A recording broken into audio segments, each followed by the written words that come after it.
हाय, good afternoon. CNBC आवाज Motilal Oswal studios में आप सबका स्वागत है। चलिए बारी आज के मंगलवार के सास, बहू और सेंसेक्स की। और आज मदद करने के लिए इक्विनॉक्स के पुणे से पंकज रांदड़ साहब जुड़ते हुए। पंकज जी, हाय, गुड आफ्टरनून। बस आ रहा हूं आपके पास, फिर बातचीत की शुरुआत करेंगे। उतनी देर में आप जरा निफ्टी की जांच पड़ताल कर लो, फिर उस पर बातचीत कर ली जाएगी। सबसे पहले तो हम तक रीच आउट करने के सास, बहू और सेंसेक्स की बैकएंड टीम तक अभी याद आया, वो प्लेट तो बनी नहीं होगी क्योंकि मेरी और मेरे प्रोड्यूसर साहब की बातचीत हो नहीं पाई। खैर, जो प्लेटें हैं वो दिखा देता हूँ। 7045220000 ये व्हाट्सएप नंबर है, इस पर रीच आउट करिए या फिर फ्लिप करिएगा इसको, एक ईमेल आईडी आ जाएगा, चाहें तो उस पर आप ईमेल कर सकते हैं। वो जो हम और हमारे प्रोड्यूसर साहब पिछले 24 घंटे से ढंग से जबकि हमने साथ में ब्रेकफास्ट भी किया था, फिर भी वो प्लेट डिलीवर नहीं कर पाए हम दोनों। एक्चुअली हैशटैग सास, बहू और सेंसेक्स या फिर हैशटैग आस्क आवाज करके अगर आप ट्वीट भी करेंगे तो भी हम तक पहुंच जाएगा। तो जैसा कन्वीनियंट हो वैसा आप रीच आउट करिए। ऑन द शो दिखा देता हूं, यानी कि जो महिलागण जुड़ेंगी, मुझे बताया जा रहा है कुछ तकनीकी दिक्कतें भी आ रही हैं, सब तो जुड़ ही नहीं पा रहे। हालांकि ऑन द शो तो जो था वो रख ही देता हूं। Bharti Airtel, Trent, Jio financial, Adani green, plate flip होगी तो और भी जो स्टॉक्स हैं जो आज चर्चा में आने, वो सब आपकी स्क्रीन पर आएंगे। कोशिश करूंगा इन सभी पे बातचीत हो जाए। ना भी जुड़े कोई तो भी जो क्वेरी थी उसे सॉल्व कर दिया जाए, छोड़ेंगे नहीं कुछ। जो टीज कर दिया है उस पर जाएंगे। अब आइए जरा मार्केट्स। दिक्कतें थमने का नाम नहीं ले रही हैं भारतीय बाजारों की। ऐसा था कि कल हफ्ते की खराब शुरुआत हुई थी तो रीजंस थे भाई, वीकेंड पे खूब ग्लोब पे दिक्कतें थी, सारी ट्रम्प साहब का किया धरा था। और दूसरा, हमारे बहुत दिग्गज रिजल्ट्स आने थे जिन्होंने शायद स्ट्रीट को कहीं ना कहीं डिसअपॉइंट करा था। तो कल की दबाव तो समझ में आ रहा था।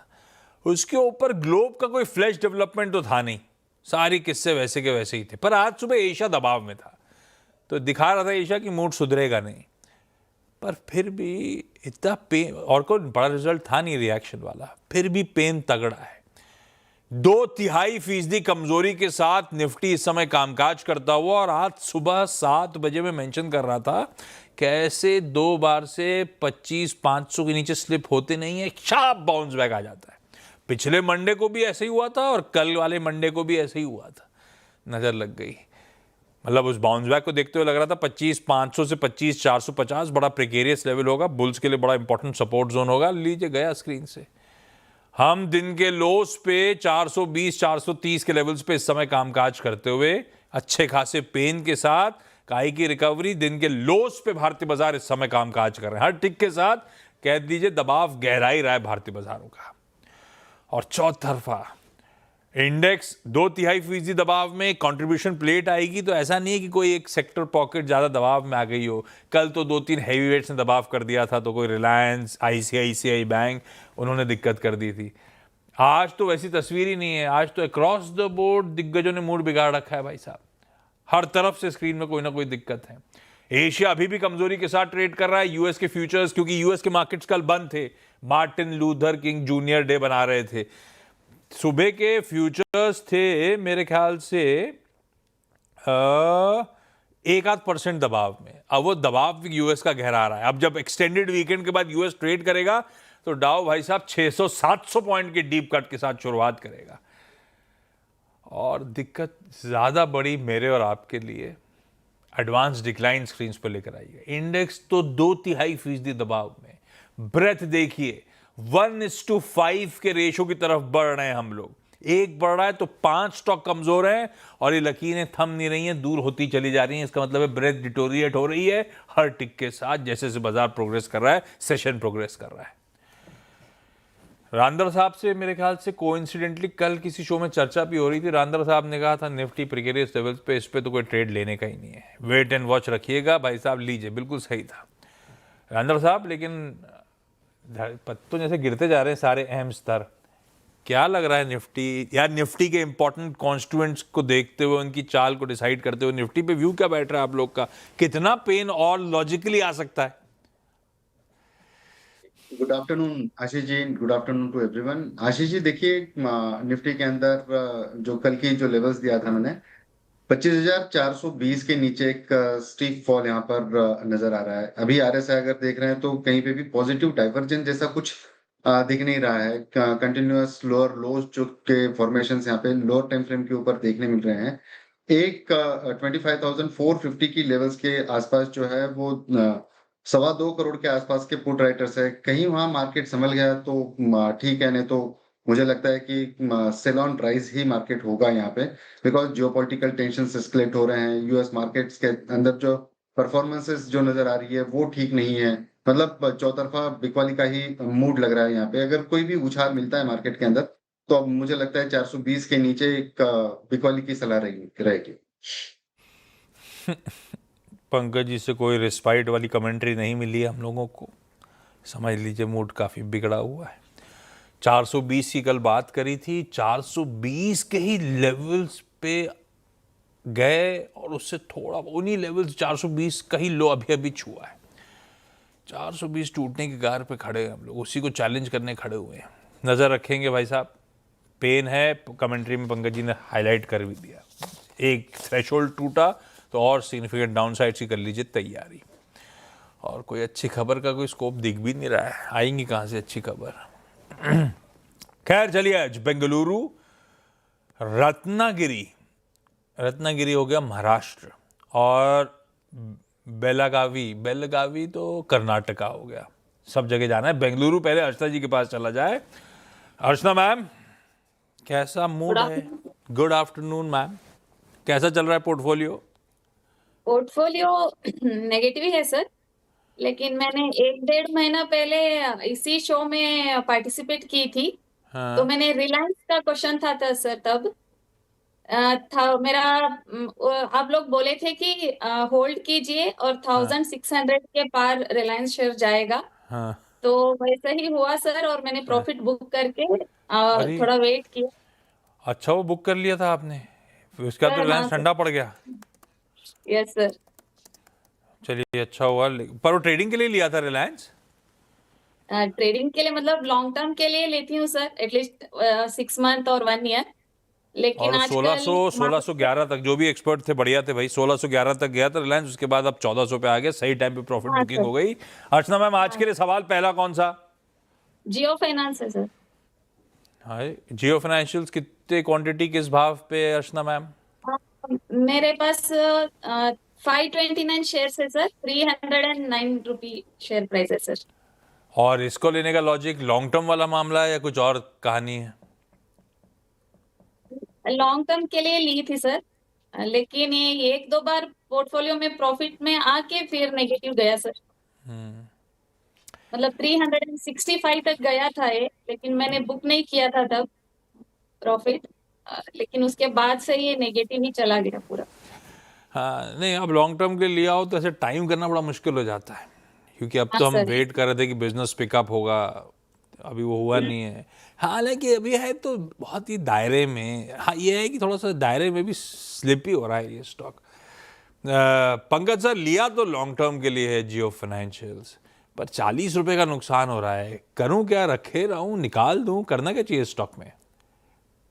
आशीष जी देखिए, जितने भी कॉलर शोज मैं करता हूँ तो इसमें ये सवाल जरूर पूछा जाता है, और मेरा हमेशा से यही कहना है कि जो फाइनेंशियल्स के अंदर बेशक अभी थोड़ा सा समय निगेटिविटी की तरफ जा तो जरूर रहा है, लेकिन ये स्टॉक डेफिनेटली होल्ड करके चलना चाहिए। अगर गिरावट अगर अच्छी खासी देखने मिली है यहाँ पे, तो स्टैगर्ड वे में इसमें एक्यूमुलेशन किया जा सकता है। नो वंडर अगर ये 4 फिगर्स दे दें तो मुझे लगता है 4 से 5 साल का नजरिया इसमें होना चाहिए।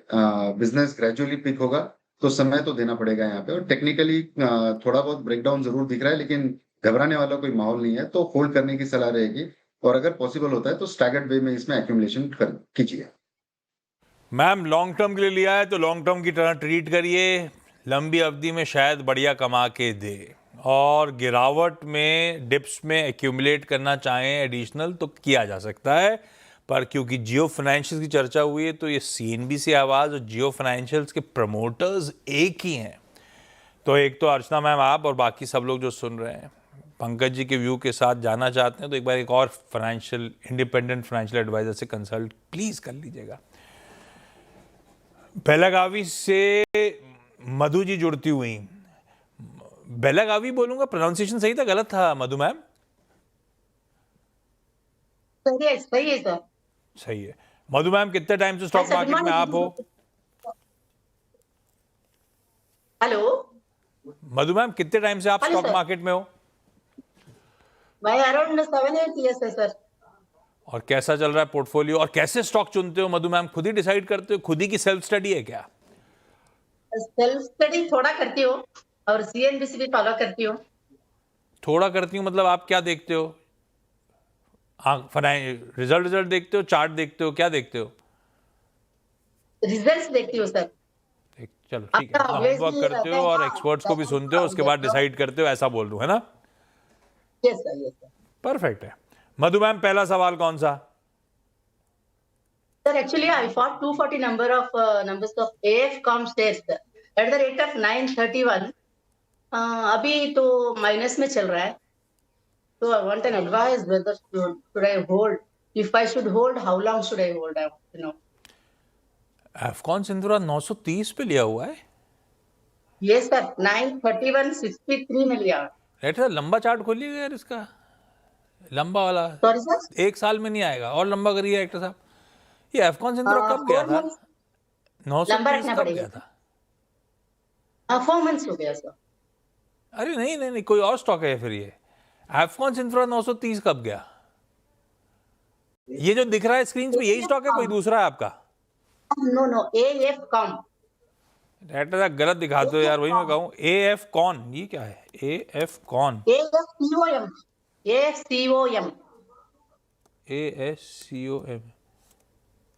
मुझे तो अभी भी समझ में नहीं आ रहा। डायरेक्टर साहब क्या कर रहे हो यार? ASCOM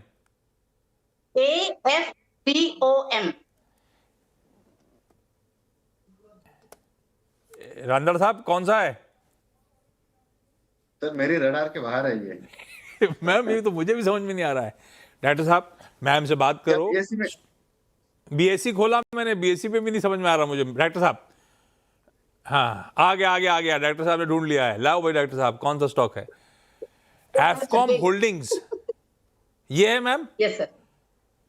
Randad Yes, sir. साहब Correct, sir. निकालना शुरू करो। AFCOM होल्डिंग्स, एफकॉम होल्डिंग्स 786 पे Yes, चल रहा है। हाँ ये गया था 900 कुछ की मैम की खरीदारी है। Yes sir. रांदड़ साहब चार्ट देखो, मिला आपको क्या? जी सर ये BSE में ही लिस्टेड है और लिमिटेड एक्सेस है। वॉल्यूम्स के काफी कंसर्न्स हैं यहाँ पे। तो मुझे लगता है सर ये काफी टूट चुका है इनकी भाव से।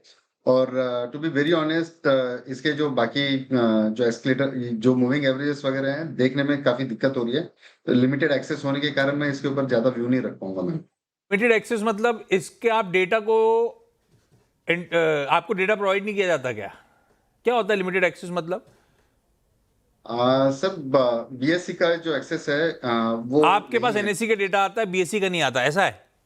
जी। ओह सॉरी मैम, ये एफकॉम होल्डिंग्स हालांकि ऑफलेट तो कंसोलिडेट कर रहा है दायरे में, लेकिन अब रांदड़ साहब के पास डेटा नहीं है इसका। और हम लोग सोच के चले थे क्या एफकॉन इंफ्रा, ये डायरेक्टर साहब प्रोड्यूसर साहब हमने गलत बता दिए थे मैम। तो रांदड़ साहब और मैं होमवर्क किसी और करके आए थे, अब इसमें कुछ कर नहीं पाएंगे। कुछ और होगा तो आप बताना। अर्चना मैम अगला सवाल पूछो जब तक आप। ट्रेंड है सर, ट्रेंड 26 शेयर है 4067 पर। ट्रेंड है 4067 पे। और ये मैम आपने ट्रेंड लिया क्यों था? सर काफी नेगेटिव गया था, ट्रेडिंग के दौर पे लिया था लेकिन फंस गया। काफ़ी गिर गया था तो आपने ट्रेड लिया था कि चल जाएगा, अब यहाँ से इससे ज़्यादा क्या गिरेगा, है ना? अभी भी संभल नहीं रहा है ये स्टॉक, अभी भी गिर ही जा रहा है। रांदड़ साहब ट्रेडिंग वाला मामला था, 200 रुपये का लॉस हो रहा है, रखे रहूं कहीं पे स्टॉप लॉस लगा के या निकल जाऊं? करना क्या चाहिए स्टॉक से, या कमा के दे देगा? जी देखिए जिस लेवल पर मैम आपने लिया हुआ है वो थोड़ी ऊंची जरूर है, लेकिन उसके बाद में ये काउंटर के अंदर एक स्टीप फॉल देखने मिला है। हालांकि काफी टाइम से ये स्टॉक के अंदर बहुत एक कंसिस्टेंट गिरावट देखने मिली है। मुझे लगता है कि यहाँ पर थोड़ा सा लॉस बुक करना चाहिए अगर आपका नजरिया ट्रेडिंग वाला होगा तो।